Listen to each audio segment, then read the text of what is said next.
வணக்கம். நான் தர்மஸ்ரீ ராஜேஸ்வரன் பேசுறேன். நாம இன்றைய பதிவுல என்ன பார்க்க போறோம் அப்படின்னு கேட்டீங்கன்னா, பரபரப்பாக கடந்த ஒரு வாரமாகவே நடந்து கொண்டிருக்கின்ற யுஎஸ் ஈரான் வார். இதை பத்தி நம்ம போன பதிவிலே பார்த்தோம். ஆனா ஓரளவு முடிவுக்கு கொண்டு வந்துருவாங்க அப்படின்னு பார்த்தா 13 நாட்களை தாண்டி ரொம்ப விகரசாக நடந்து கொண்டிருக்கிறது. ஒரு முடிவுக்கு கொண்டு வராத பட்சத்துல, அட்லீஸ்ட் இந்த வாரம் இல்ல அடுத்த வாரத்துக்குள்ள முடிவுக்கு கொண்டு வராத பட்சத்துல உலக நாடுகள் அனைத்துமே நம்ம லாக்டவுன் சிச்சுவேஷனுக்கு தள்ளப்பட்டு விடுமோ அப்படிங்கிற அச்சத்துக்கு வந்துட்டு இருக்காங்க. காரணம் பெட்ரோல் மற்றும் எல்பிஜின்னு சொல்லக்கூடிய கேஸ். ஸோ உங்களுக்கு க்ரூட் ஆயிலும் சரி, பெட்ரோலும் சரி, அல்லது அது சம்பந்தப்பட்ட உபரி பொருட்கள், இது எல்லாமே தடைபடும் பட்சத்தில் எல்லா இண்டஸ்ட்ரியுமே பாதிக்கப்படும். அப்படி எல்லா இண்டஸ்ட்ரியும் பாதிக்கப்படும் பட்சத்தில் நம்மளுடைய அன்றாட வாழ்க்கையில இருந்து இண்டஸ்ட்ரியல் ப்ரொடக்ஷன் வரைக்கும், நாட்டுடைய எக்கானமி வரைக்கும் எல்லாமே பாதிப்புக்கு உள்ளாக போகுது. இந்த ஒரு சின்ன ஹார்மூஸ் அப்படிங்கிற அந்த ஜலசந்தி வழியாக இன்னும் அனுமதி தரல. இப்போது பாத்தீங்கன்னா நம்ம இந்தியாவுக்கு மட்டும்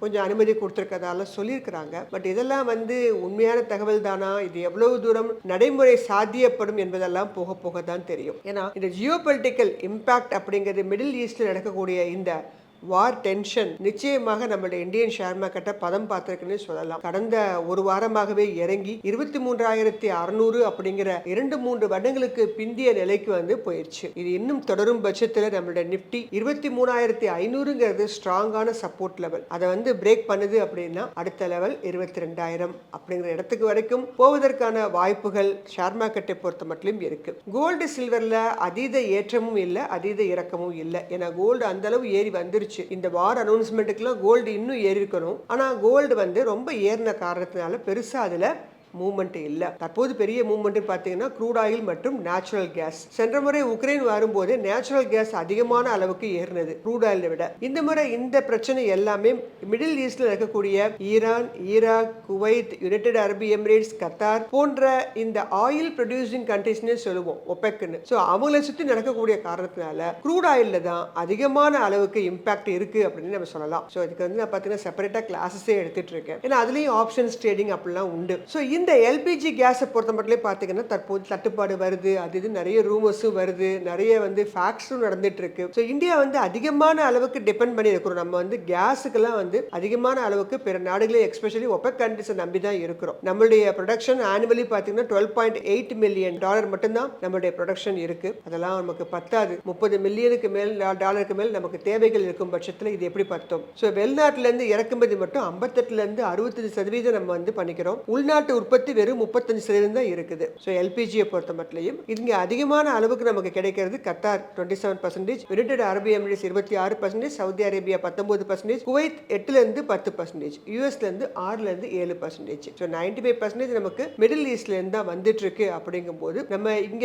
பார்த்தீங்கன்னா எல்பிஜி மட்டும் இல்ல, லிக்விஃபைடு பெட்ரோலியம் கேஸ் அப்படிங்கிறது கமர்ஷியலுக்கு நம்ம யூஸ் பண்றோம். அதே மாதிரி எல்என்ஜின்னு சொல்லக்கூடிய லிக்விஃபைடு நேச்சுரல் கேஸ்ன்னு சொல்லுவோம், piped natural gas, compressed natural gas, இந்த மாதிரிலாம் நிறைய டைப்ஸ் இருக்கு. இதுல உங்களுக்கு இதெல்லாம் கமர்ஷியல் உபயோகத்துக்கும் தேவை இல்லையா? உங்களுக்கு மெடிக்கல் லைன்ல கேஸ் ப்ரொடக்ஷன் வேணும், இண்டஸ்ட்ரியல் லைன்ல கேஸ் ப்ரொடக்ஷன் வேணும். இப்படி எல்லாமே பாத்தீங்கன்னா இந்த ஹார்முஸ் ஜலசந்திங்கிற அந்த சின்ன கால்வாய் மூடப்பட்டுச்சு அப்படின்னா பெரிய லெவல்ல ஒரு 3ஆம் உலக போர் வருவதற்கான வாய்ப்புகள் கூட உண்டு. அதனால இந்த பேனிக் ஆகணும் அப்படின்னு அவசியமான்னு கேட்டீங்கன்னா நிச்சயமாக சின்ன உதறல் உள்ளதற்கு தான் செய்யுது. ஆனா இது ஒரு முடிவுக்கு வந்துடும். ஏன்னா இது உலக நாடுகளுடைய பதம் பார்க்கறதுனால உங்களுக்கு இண்டஸ்ட்ரியெல்லாம் மூடக்கூடிய சிச்சுவேஷன் ஏற்பட்டுரும். நிறைய உங்களுக்கு ஆட்டோமொபைல் செக்டர்ஸ், கார், பைக்ஸ் இதெல்லாம் உங்களுக்கு ஓடுறதுக்காக பெட்ரோல் இருந்தால் ஓடுறதுக்கு. ஸோ பெட்ரோல் கிடைக்கல தான் யோசிச்சு பாருங்க. அதனால தான் சொன்னேன் நான் ஃபர்ஸ்ட் ஆரம்பிக்கும் போது லாக்டவுன் சிச்சுவேஷனுக்கு இது தள்ளப்பட்டு விடும்.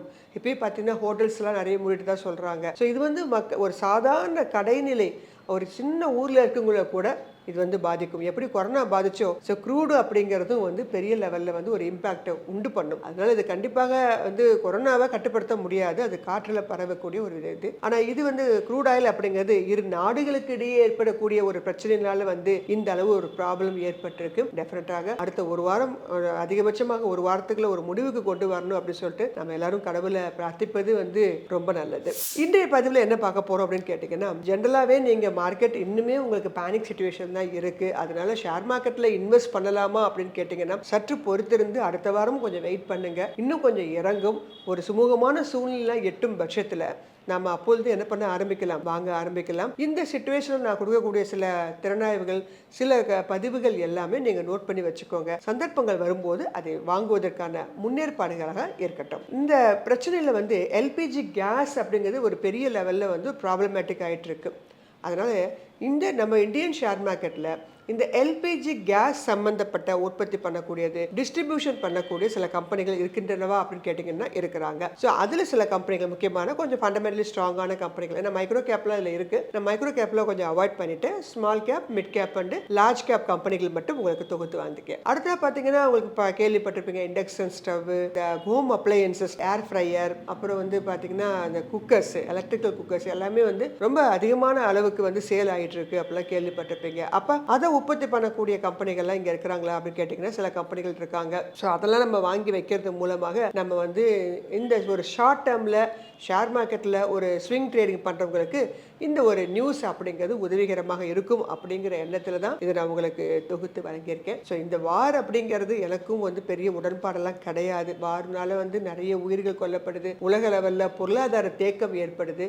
ஆனால் இது வந்து நம்மளுடைய மார்க்கெட்டில் வந்து பயங்கரமாக அடி வாங்கிட்டு இருக்கு, எவ்வளவோ பேருடைய போர்ட்ஃபோலியோ இறங்கிட்டு இருக்கு. ஸோ வார் அனௌன்ஸ்மெண்ட் அப்படிங்கிறது எப்போதுமே நல்லது கிடையாது, வார் நடந்து கொண்டு இருப்பது என்பதும் நல்லது கிடையாது. ஆனால் இந்த சிச்சுவேஷன்லையும் நம்ம வந்து ஷேர் மார்க்கெட் ரன்னிங்ல தானே இருக்கு. அதனால சிறிதளவு நம்ம ஏதாவது வாங்கி வைக்கணும் அப்படின்னு நினைக்கிறவங்களுக்கு இந்த தகவல் உபயோகமாக இருக்கும் அப்படிங்கிற பட்சத்தில் நான் இந்த பதிவு வந்து உங்களுக்கு கொடுக்க வந்திருக்கேன். எல்பிஜி கேஸ் டிஸ்ட்ரிபியூஷனில் அதிகமான அளவுக்கு ஈடுபாடு இருக்கக்கூடிய சில கம்பெனிகள் வரிசையை நம்ம பார்க்க போகிறோம். இந்த first one Adani total gas. இவங்க மேஜரான ஒரு பிளேயர் சிட்டி கேஸ் டிஸ்ட்ரிபியூஷனில். கரண்ட் மார்க்கெட் பிரைஸ் 620 என்ற இடத்துல ட்ரேட் ஆகிட்டு இருக்கு. மார்க்கெட் கேப் 68,243 கோடி. ப்ராஃபிட் ஆஃப்டர் டாக்ஸாக 639 கோடியும், ரிட்டர்ன் ஆன் ஈக்விட்டி 15 என்ற இடத்திலும், டெட்டு 0.42 இருக்காங்க. இரண்டாவதாக கெயில். இந்த கம்பெனி ஒரு லீடிங்கான company, gas transmission and marketing company. Current market price 153 என்ற இடத்துல ட்ரேட் ஆயிட்டு இருக்கு. Market cap 1,08,009. இது லார்ஜ் கேப் கம்பெனி. இவங்களுடைய ப்ராஃபிட் ஆஃப்டர் டாக்ஸ் 10,959 கோடியாகவும், ரிட்டர்ன் ஆன் ஈக்விட்டி 14 என்ற இடத்திலும், டெட் 0.19 இருக்காங்க. மூன்றாவது குஜராத் கேஸ் லிமிடெட், இந்தியாவுடைய largest gas distribution company. Current market price 402 என்ற இடத்துல ட்ரேட் ஆயிட்டு இருக்கு. மார்க்கெட் கேப் 27,693 கோடியாகவும், ப்ராஃபிட் ஆஃப்டர் டாக்ஸ் 1,143 கோடியாகவும் இருக்காங்க. ரிட்டர்ன் ஆன் ஈக்விட்டி 13 என்ற இடத்திலும் ஒரு ஜீரோ டெப்ட் கம்பெனியாகவும் இருக்காங்க. நான்காவது ஐஜிஎல்னு சொல்லக்கூடிய இந்திரபிரஸ்தா கேஸ் லிமிடெட். இவங்க பெரிய டாமினன்டான ஒரு கண்ட்ரி, ஒரு பிளேஸ்ல இருக்காங்க. டெல்லியோட ரீஜன்ல இவங்க கையில் எடுத்துருக்காங்க for the gas distributions. Current market price 163 என்ற இடத்துல ட்ரேட் ஆயிட்டு இருக்கு. மார்க்கெட் கேப் 22,988 கோடியாகவும், ப்ராஃபிட் ஆஃப்டர் டாக்ஸ் 1,351 கோடியாகவும், ரிட்டர்ன் ஆன் ஈக்விட்டி 16 என்ற இடத்திலும் ஒரு ஜீரோ டெப்ட் கம்பெனியாகவும் இருக்காங்க. மகாநகர் கேஸ், இவங்க மும்பை சிட்டியை கையில் எடுத்திருக்காங்க. உங்க major supplier for Mumbai city. Current market price 1,071 என்ற இடத்துல ட்ரேட் ஆயிட்டு இருக்கு. மார்க்கெட் கேப் 10,581 கோடியாகவும், ப்ராஃபிட் ஆஃப்டர் டாக்ஸ் 1,041 கோடியாகவும், ரிட்டர்ன் ஆன் ஈக்விட்டி 17 என்ற இடத்திலும் ஒரு ஜீரோ டெப்ட் கம்பெனியாகவும் இருக்காங்க. அடுத்ததாக பெட்ரோநெட் எல்என்ஜி அப்படிங்கிற கம்பெனி. இவங்க லிக்விஃபைடு நேச்சுரல் கேஸ்ல ஒரு முன்னணி நிறுவனம், ஒரு இம்பார்ட்டன்டான ஒரு கீ பிளேயர் அப்படின்னு சொல்லலாம். கரண்ட் மார்க்கெட் பிரைஸ் 294 என்ற இடத்துல ட்ரேட் ஆயிட்டு இருக்கு. மார்க்கெட் கேப் 44,175 கோடி. ப்ராஃபிட் ஆஃப்டர் டாக்ஸ் ஆக 3,883 கோடியும், ரிட்டர்ன் ஆன் ஈக்விட்டி 19ஆகவும் ஒரு ஜீரோ டெப்ட் கம்பெனியாகவும் இருக்காங்க. குஜராத் ஸ்டேட் பெட்ரோநெட் லிமிடெட் சொல்லுவோம், ஜிஎஸ்பிஎல். இவங்களும் நேச்சுரல் கேஸ்ல தான் மெயினான ஒரு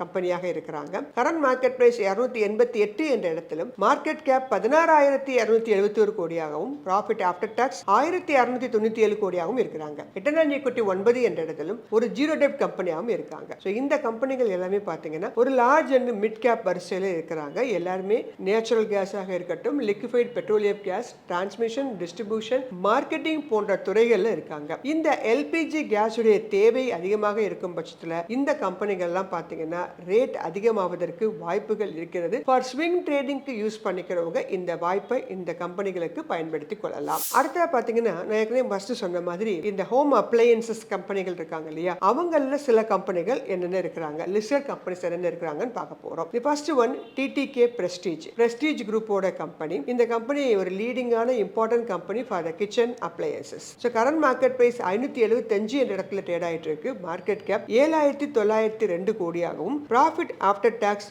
108 என்ற இடத்திலும், ரிட்டர்ன் ஆன் ஈக்விட்டி 5ஆகவும், டெட்டு 0.03 அப்படிங்கிற இடத்துலயும் இருக்காங்க. ஸ்டவ் கிராஃப்ட் பிஜிஎன் சொன்னா உங்களுக்கு தெரியும், for the home appliances. Current market price 523 என்ற இடத்துல ட்ரேட் ஆயிட்டு இருக்கு. மார்க்கெட் கேப் 1,728 கோடியாகவும், ப்ராஃபிட் ஆஃப்டர் டாக்ஸ் 38 கோடியாகவும், ரிட்டர்ன் ஆன் ஈக்விட்டி 8 என்ற இடத்திலும், டெட் 0.38 ஆகவும் இருக்காங்க. Bajaj electricals current market price 386 என்ற இடத்திலும், மார்க்கெட் கேப் 4,464 கோடியாகவும், ப்ராஃபிட் ஆஃப்டர் டாக்ஸ் 133 கோடியாகவும், ரிட்டர்ன் ஆன் ஈக்விட்டி 7 என்ற இடத்துல ஒரு ஜீரோ டெப்ட் கம்பெனியாகவும் இருக்காங்க. அடுத்தாக இறுதியாக Havells India current market price 1,353 என்ற இடத்துல ட்ரேட் ஆயிட்டு இருக்கு. மார்க்கெட் கேப் 84,825 கோடியாகவும், ப்ராஃபிட் ஆஃப்டர் டாக்ஸ் 1,470 கோடியாக இருக்காங்க. ரிட்டர்ன் ஆன் ஈக்விட்டி 17 என்ற இடத்துல ஒரு ஜீரோ டெப்ட் கம்பெனியாகவும் இருக்காங்க. சமீபத்திய இந்த சூழ்நிலைகள் இந்த கம்பெனிகளுக்கு எல்லாமே பாத்தீங்கன்னா திடீர்னு ஒரு புது பொலிவுன்னு சொல்லுவோம் இல்லையா, அந்த மாதிரி இந்த ஹோம் அப்ளையன்ஸ் கம்பெனிகள்லாம் பாத்தீங்கன்னா யாருமே வாங்காம ரொம்ப நாள் ரொம்ப டவுன் ட்ரெண்ட்ல இருந்த கம்பெனிகள் திடீர்னு வந்த வாழ்வின் காரணமாக இந்த கம்பெனிகள்லாம் சற்று ஏறுமுகத்தை நோக்கி போயிட்டு இருக்காங்க. ஸோ ஏற்கனவே வாங்கினவங்க எல்லாருக்கும் கொஞ்சம் சந்தோஷமா இருக்கும், மறுபடியும் கொஞ்சம் ஏற ஆரம்பிச்சிருக்கு அப்படின்னு. புதுசா வாங்குறவங்க உங்களுக்கு ஒரு ஷார்ட் டேர்ம் ஸ்விங்குக்கு இந்த கம்பெனிகள் எல்லாம் நீங்க யூஸ் பண்ணிக்கலாம். ஸோ இந்த எல்பிஜி கேஸ் மற்றும் அது சம்பந்தப்பட்ட இந்த கம்பெனிகள் ஒரு ஸ்விங் ட்ரேடிங்க்கு உகந்தாக இருக்கும். நீண்ட கால அடிப்படையில் வாங்குறவங்களுக்கும் நேச்சுரல் கேஸ், உங்களுக்கு லிக்விஃபைட் பெட்ரோலியம் கேஸ் அப்படிங்கிறது எப்போதுமே தேவை இருக்கக்கூடிய கட்டத்தில் லாங் டேர்முக்கு நீங்க என்ன பண்ணிக்கலாம், தாராளமாக யூஸ் பண்ணிக்கலாம். ஸோ இந்த போர்க்கால சூழ்நிலை என்பது இந்த மாதிரி சில கம்பெனிகளுக்கு சாதகமான அம்சங்களாகவும், சில கம்பெனிகள் ஏற்கனவே பார்த்தோம், ஆட்டோமொபைல் கம்பெனிகளாக இருக்கட்டும், பெயிண்ட் கம்பெனிகள், சில கம்பெனிகளுக்கு பாத்தீங்கன்னா ஒரு பாதகமான அம்சமாகவும் கூட இருக்குது. ஸோ நாம தான் அதுல சாதகமான இருக்கக்கூடிய அம்சங்களை லாங் பை அண்ட் செல் பண்ணியும், சாதகம் இல்லாத கம்பெனிகளா இருக்கக்கூடிய கம்பெனிகளை நீங்க ஷார்ட் போறதுக்கும் என்ன பண்ணிக்கலாம், யூஸ் பண்ணிக்கலாம். அதனால இந்த சூழ்நிலையை பயன்படுத்தி ட்ரேடிங் பண்றவங்களுக்கோ அல்லது ஸ்விங் ட்ரேடிங் பண்றவங்களுக்கோ இந்த நியூஸ் அப்படிங்கிறது ஒரு முக்கிய தகவலாக இருக்கும் என்று கூறி இந்த பதிவினை நிறைவு செய்கிறேன். நன்றி, வணக்கம்.